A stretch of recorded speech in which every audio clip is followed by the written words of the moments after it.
Bonjour Sandrine. Salut Awa. Alors, comment s'est passée ta garde?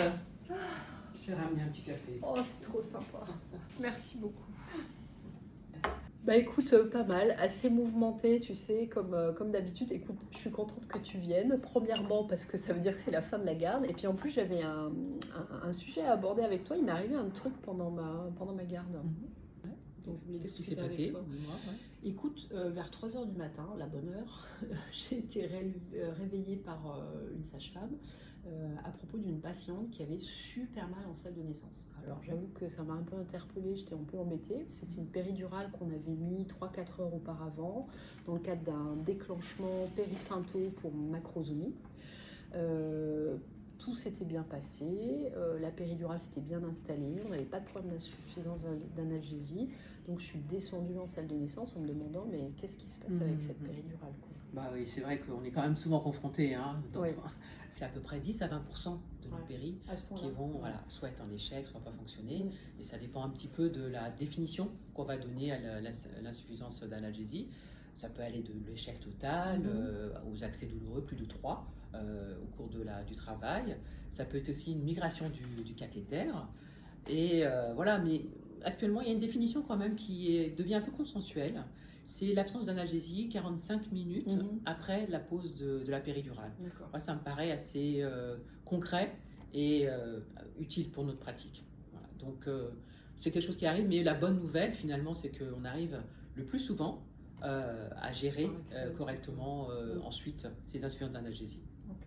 Et je ne sais pas d'ailleurs à ce sujet si tu as vu les récentes recommandations, Si. les RFE Ouais. de l'ASPAR et du CARO Ouais. sur l'analgésie du travail. Elles sont quand même bien faites. Ouais, j'allais t'en parler justement, elles sont super bien faites, elles abordent un petit peu beaucoup d'aspects. Puis moi, j'avoue que ce qui m'a beaucoup plu là pour cette garde, c'est qu'à la fin, tu as un arbre décisionnel qui est très très bien fait, très pratico-pratique. Ouais. Moi, j'ai mis en PDF sur mon téléphone, à côté des autres co et des autres aides cognitives du CARO. Et j'avoue qu'à 3 heures du matin, ça sauve un peu. Ah oui, pour, 100% d'accord avec toi. Et d'ailleurs, ces recos, d'abord, elles sont bien faites. Et puis l'algorithme, il est vraiment top parce qu'il fait bien de rappeler un certain nombre de choses très basiques, en fait, qui sont des choses à faire en première attention, comme par exemple le fait de vérifier la ligne de péridurale et d'être sûr qu'il n'y a pas de coup dur, qu'il n'y a pas de connexion, qu'il n'y a pas d'obstacle. Alors tu vas me dire, ça paraît un peu bête, mais c'est le B à bas et on peut se faire avoir. Donc c'est franchement des choses qui sont vraiment super bien faites. Voilà. Avec toi d'ailleurs, c'est quand je suis descendue en salle de naissance, que je me suis présentée à la patiente et que j'ai commencé à discuter avec elle et avec la sage-femme, c'est vraiment la première chose que j'ai fait, ce que j'appelle le check technique, vérifier qu'il n'y ait pas de problème au niveau de la tubulure. Ensuite, quand j'ai interrogé la patiente, elle se plaignait d'une douleur en effet vraiment très importante, mais très particulière. Tu vois, c'est le point douloureux au niveau de la hanche droite qui irradie de manière postérieure à chaque contraction. Donc j'ai examiné la patiente avec un glaçon. J'ai vu qu'en fait elle avait plutôt un bon niveau, tu vois, T10. Donc ça c'était pas mal. Et évidemment, je fais le point avec la sage-femme pour savoir où est-ce qu'on en est d'un point de vue obstétrical. Donc elle me dit que ça fait 2 heures que ça stagne à 5 cm. Je regarde avec elle, les rythmes commencent à être pas super. La patiente, tu vois, on la sent un petit peu angoissée parce qu'elle a entendu parler de césarienne, etc. Ce qui n'aide pas pour l'analgésie. Et puis, je te donne en mille la présentation. La fameuse présentation postérieure. Exactement. Ouais. Ça, c'est un grand classique des douleurs vraiment extrêmes. Alors, une des hypothèses pour expliquer ça, c'est que finalement, le dos du bébé se tourne vers le dos de la maman. D'accord. Et la tête va aller appuyer contre le sacrum, contre le coccyx.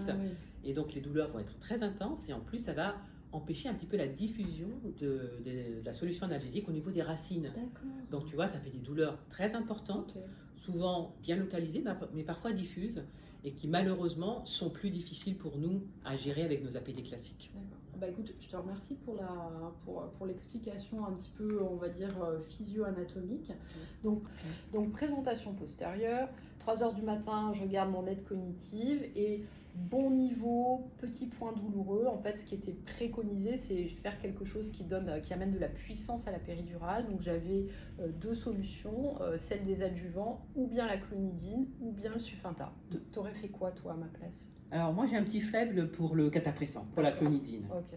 Parce que il a une action centrale, puissante. C'est vrai que les deux sont possibles, mais la clonidine, l'intérêt c'est que c'est une activité analgésique puissante, une action analgésique puissante qui est centrale et qui va être essentiellement au niveau des récepteurs alpha-adrénergiques, alpha-2 adrénergiques, qui sont au niveau de la corne dorsale de la moelle. Donc ça a un effet agoniste qui va avoir une efficacité centrale, et donc on va sortir finalement des racines nerveuses, et ça permet de potentialiser aussi l'action des anesthésiques locaux. Donc vraiment, moi je trouve que c'est une bonne alternative. Alors il faut simplement être vigilant, parce qu'il ne faut pas non plus se mettre en difficulté par rapport à l'hypotension ou au bloc moteur. Donc les doses recommandées sont de 1 gamma kilo en APD, donc c'est entre 50 et 75 gamma. Okay. Voilà, avec ça, tu as une bonne analgésie en général. Et finalement, qu'est-ce que tu as fait, toi? Alors, moi, j'ai un petit faible pour le Sufinta. En fait, moi ma réflexion, mais ça fait un petit moment qu'il parlait de césarienne. Je me suis dit, si dans quelques minutes, il décide de partir en césarienne, je veux quelque chose qui agisse un peu plus rapidement que le catapressant. C'est pour ça que j'ai fait du Sufinta. Alors, avant, par même réflexion qu'avec le catapressant, je me suis quand même posé la question de la dose, et j'ai regardé un petit peu combien de Sufinta elle avait reçu depuis le début de sa pause de péri, pour vérifier qu'on ne dépassait pas les fameux 30 gamma. Alors, avant que tu arrives, là, j'ai regardé un petit peu la biblio à propos de ces fameux 30 gamma de Sufinta. Donc, j'ai découvert en fait que vraisemblablement ça venait d'un papier d'anesthésio de 1995, une étude pharmacocinétique sur les morphiniques pendant la péridurale, qui montrait qu'en effet le Sufinta a priori c'était le meilleur morphinique. Et dans cette étude qui montrait qu'il n'y avait pas d'effet néonatal délétère, la dose maximale qui avait été utilisée, c'était presque 30 gamma, donc je pense que ça vient de ces 30 gamma. Donc j'ai fait du Sufinta parce que j'étais loin des 30 gamma. Et alors ça s'est bien passé finalement? Ouais, franchement super. Donc j'ai fait un bolus de Sufinta. Je suis restée avec la dame parce que je sentais quand même qu'elle avait besoin, tu vois, d'être un peu coucounée. Je lui ai expliqué si par hasard, voilà, l'accompagnement c'est important pour la prise en charge de la douleur. Donc on a parlé un petit peu césarienne, je lui ai expliqué ce qu'on ferait, comment ça se passerait, etc. Et puis au fur et à mesure que les minutes passaient, elle allait de mieux en mieux, elle était bien soulagée. La sage-femme a pu l'examiner et le col avait bougé. Donc super. Ça, c'était super. Donc quand je suis partie de la salle de naissance, j'étais contente, elle était soulagée, elle avait l'air un petit peu plus, on va dire, décontractée qu'à mon arrivée. Et donc j'ai téléphoné là tout à l'heure, la patiente, elle a accouché d'un très très beau bébé par voie basse, 4 kilos quand même, un bon 4 kilos. Donc en présentation postérieure, je pense qu'en effet, il y a de quoi avoir mal. T'as super bien géré. Voilà. Bravo. Voilà, donc c'était sympa. Et ma réflexion du matin aussi, c'est toi qui as participé au recours concernant l'analgésie en salle de travail périmédulaire, quels sont les moyens qu'ont les médecins anesthésistes, quels que soient les types de maternité où on travaille, pour essayer de prévenir au maximum ces insuffisances d'analgésie? Ah, tu as raison, c'est une question centrale. Ouais. Alors il y a beaucoup de mesures à mettre en place et à anticiper. Déjà, il faut essayer d'identifier les situations à risque, parce qu'on sait qu'il y a certaines situations qui sont plus à risque que d'autres. La technique de pose, qu'est-ce qu'on va choisir? Périgraphie combinée, périclassique, ponction durale, les solutions analgésiques qu'on va administrer, les adjuvants qu'on va administrer, les modalités d'administration, la surveillance. Et ça, c'est très important, surveiller l'efficacité et analgésique. Et au niveau supérieur, le bloc sensitif, le bloc sensitif haut, bas, bloc moteur, mais c'est vraiment un message très très important, surveiller l'efficacité analgésique de nos péridurales. Et puis je pense que finalement ce sujet, qui est notre quotidien, peut faire l'objet d'un prochain Café Carreau. Mais c'est une super idée ça, Awa. Un prochain Café Carreau, de voir comment on peut prévenir ces insuffisances d'analgésie pendant le travail. Absolument. Très bien, nous espérons que ce Café Carreau vous aura plu. Il était autour de la gestion de l'imperfection de l'analgésie obstétricale. D'autres seront à venir. Et je vous rappelle que vous pouvez retrouver toutes nos recommandations, informations concernant l'anesthésie-réanimation obstétricale sur notre site caro-collège.fr.